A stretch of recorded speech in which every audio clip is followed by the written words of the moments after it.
Bonjour, je peux? Merci. Bonjour. Donc je vous présente l'option art et architecture. Cette option est née en tout cas d'une intuition et en même temps d'une certitude que l'architecture a à voir avec le monde de l'art. Donc il y a eu des associations pendant des siècles entre l'art et l'architecture, et nous pensons qu'il y a un assez grand nombre de transmissions d'idées, de sensibilités qui vont du monde de l'art à l'architecture et de l'architecture au monde de l'art. Cette certitude se base, en tout cas ce sera un des cours, se base sur des propos d'architectes.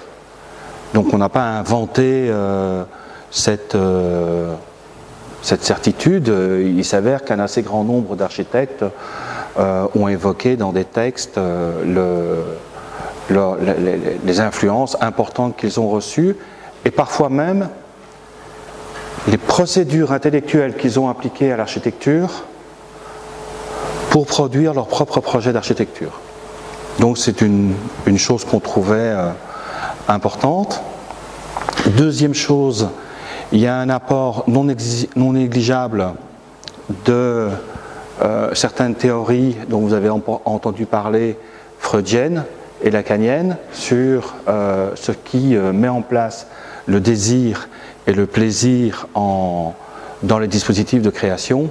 Et on veut absolument que vous compreniez, lorsque vous rencontrerez plus tard un client, ou même vous auto-analysez dans les envies que vous formulez en architecture, de vous dire « Ah oui, je peux identifier cette chose parce que, effectivement, j'ai un rapport particulier avec cette envie-là ». Néanmoins, l'option art et architecture a chaque année un thème. Il y a 2 ans, c'était l'Atlas des musées. L'année passée, c'était la collection. Et ce thème d'année-ci est l'exposition, avec 4 verbes d'entrée.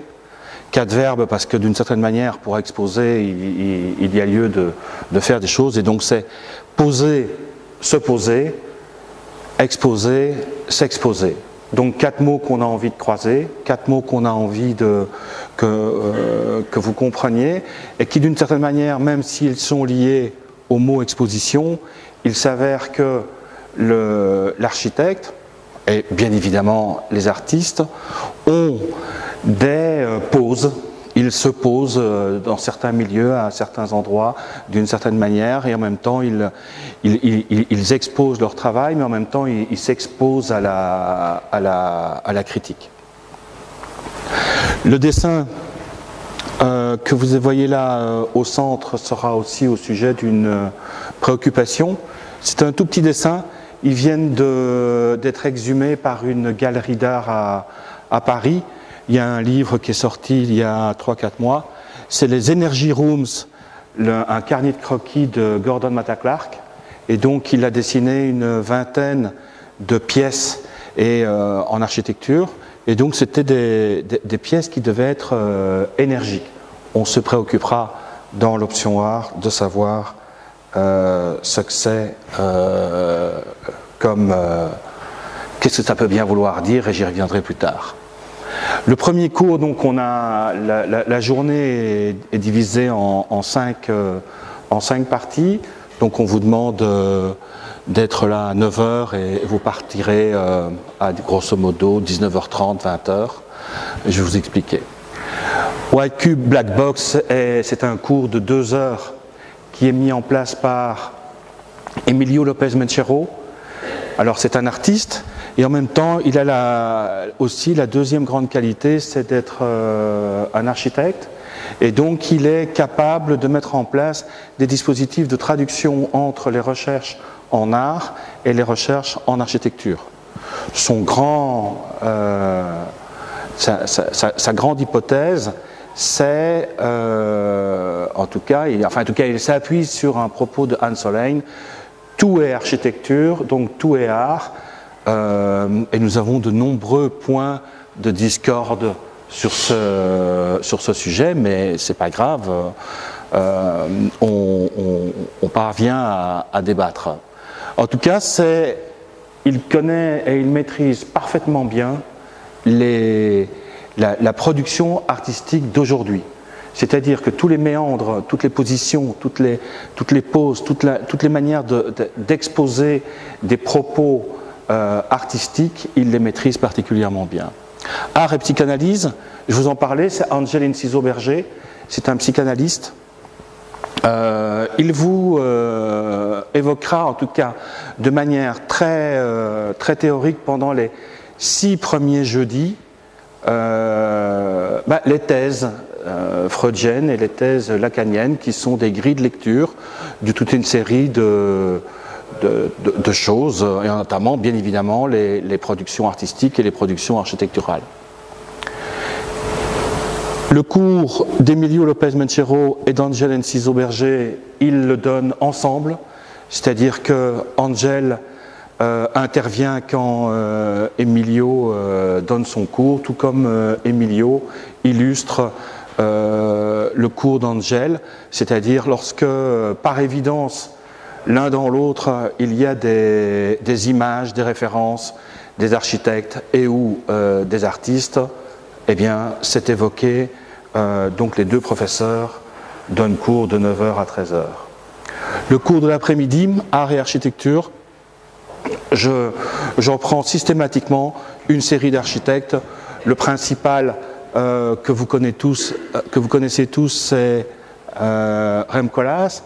Donc Rem Koolhaas, dans New York Délire, évoque très explicitement que la totalité de sa production architecturale vient de la paranoïa critique de Dali. Et donc, qu'est-ce que ça peut bien vouloir dire, cette paranoïa critique? Pourquoi est-ce qu'il a basé, grosso modo, toute la procédure ou tout son process créatif sur cette paranoïa critique? Comment ça se fait qu'il était intéressé à ce point par tout ce qui était excessif? Et dans un article d'il y a 4-5 ans, il a évoqué toutes les autres figures d'artistes sur lequel il était très intéressé, par exemple Lydia Clark, la brésilienne, et donc sur le fait que peut-être l'architecture devait être une performance. Donc qu'est-ce que ça peut bien vouloir dire, l'architecture performative? Il avait été subjugué par un artiste qui mettait en place une performance de verser le contenu d'une bouteille dans une autre bouteille, et ainsi de suite, et on parlera bien évidemment de cela. Dans l'exposition, on va être très intéressé par une exposition qui a eu lieu en 1956 à la Whitechapel, This is Tomorrow, et qui est le regroupement d'architectes et d'artistes qui, face à une situation d'un instant T, se sont reconnus les uns les autres avec une forme de sensibilité bien particulière à la réalité. Et donc, ils ont mis en place cette grande exposition.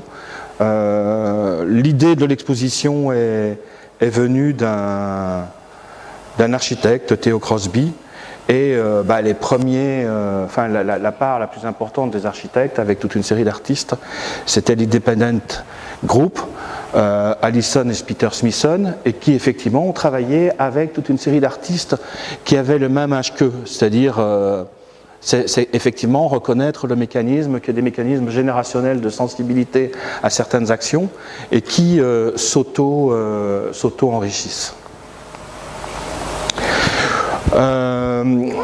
Dans le 4e partie de l'après-midi, donc de 16h à 18h, l'idée est vraiment de discuter avec vous de la figure de l'exposition et de se dire que c'est devenu une figure importante de production en architecture, et donc savoir concevoir et réaliser une exposition est intéressant, en tout cas important. On a une figure tutélaire en dehors de ceux qui font une exposition pour s'y mettre, c'est-à-dire peut-être on peut déjà le critiquer, s'auto-valoriser. Carlo Scarpa, l'art d'exposer, donc c'est quand même un architecte qui a en Italie mis en place une partie de la totalité de sa production dans le fait de mettre en valeur le travail de toute une série d'autres personnes. Donc Carlo Scarpa, un travail sur le projet curatorial et un numéro spécial d'Art Presse sur oublier l'exposition. Vous verrez un peu plus tard que l'option commence ce soir. Je vous donne rendez-vous à 20 h, on y reviendra. Oublier l'exposition, c'est un numéro spécial du numéro Art Presse d'un artiste qui s'appelle Pierre Le Guillon et qui viendra nous faire une conférence dans le cadre des jeudis de l'art de la faculté. Donc on travaillera sur l'exposition par l'intermédiaire de références. Et les références sur lesquelles on a envie de travailler, en se disant qu'on pourrait envisager de mettre en place une exposition sur Gordon Matta Clark ou une exposition de préfiguration sur Gordon Matta Clark, c'est d'une part un petit livre qui est sorti déjà depuis un bout de temps sur ces entretiens en français, donc on peut travailler directement. Il vient de sortir, on exhume progressivement toute une série de choses de cette... alors moi je vais l'appeler sculpteur, je pense qu'il s'apprêtait 1 an avant sa mort de vouloir redevenir architecte, donc il faisait des fiches d'art dans lesquelles il indiquait de manière très très simple ses préoccupations, les questions sur lesquelles il voulait travailler en une petite phrase, donc il gardait ces sujets de préoccupation. Le livre qui vient de sortir dans lequel il y a les Energy Rooms, il a dessiné 20 Energy Rooms et quelque chose qui nous explique bien en quoi un environnement culturel est important pour un architecte et ou un sculpteur. Gordon Matta Clark, Trisha Brown et Laurie Anderson, donc la musique et la danse. On va travailler sur des expositions et donc très concrètement la 4e partie de l'option, c'est de faire un appel. Il va y avoir une triennale de photographie dans la faculté. La faculté a l'habitude de faire des événements.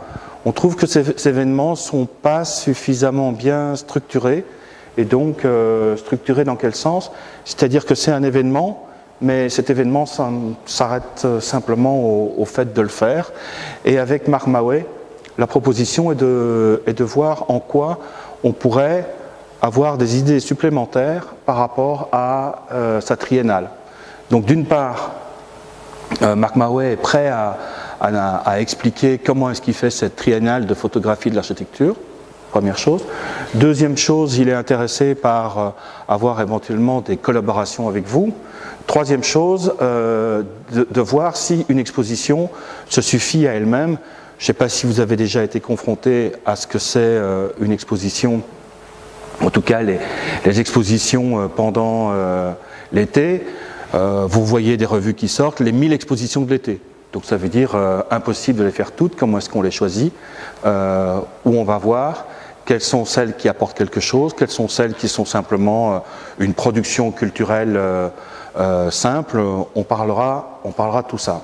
Office baroque, préfiguration, ça c'est pour les étudiants qui en seraient intéressés, c'est de se dire, eh bien, faisons une exposition sur l'office baroque de Gordon Matta Clark. Il s'agit d'un bâtiment qui a été, c'est une action, c'est une performance de Gordon Matta Clark qu'il a mis en place à Anvers, dans un bâtiment qui est aujourd'hui disparu.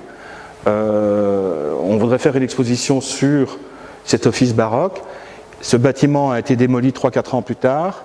1 an plus tard, Gordon Matta Clark mourait malheureusement, et donc on est en 2017, l'office baroque c'était en 1977, et donc on voudrait préparer une exposition, soit pour le 40e anniversaire de l'office baroque, soit pour le 40e anniversaire de la mort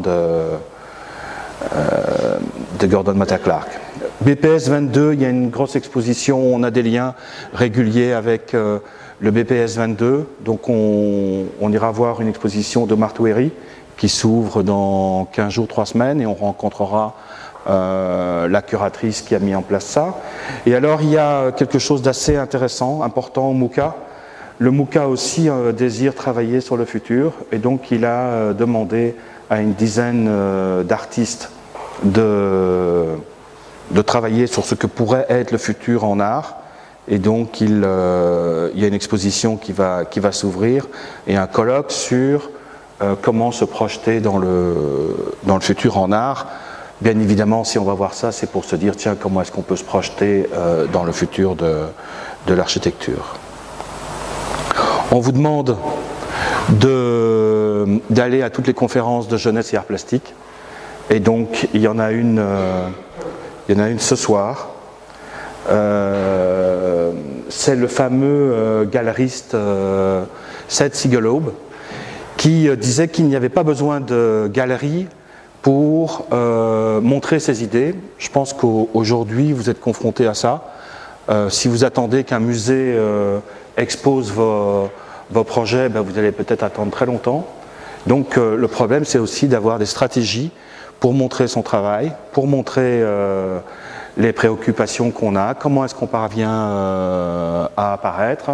Et Seth Siegelob est effectivement ce galeriste qui a compris tout de suite au niveau des concepts que un concept n'a pas nécessairement besoin d'avoir de très très très grands espaces pour se manifester. Vous n'aurez pas fini à 18 h, vous viendrez à des conférences. Première conférence, c'est Sébastien Pluot. Il viendra vous parler d'un poème, House of Dust. Alors la caractéristique de Sébastien Pluot, eh bien, on en a fait une rencontre éminemment sympathique en décembre, c'est que c'est quelqu'un qui est attaché à traduire les intentions d'une langue dans une autre. Le sous-entendu de langue ici n'est pas de traduire entre l'anglais et le français, la traduction, le sous-entendu c'est de traduire des volontés architecturales éventuellement en art ou de traduire des volontés artistiques dans le monde de l'architecture.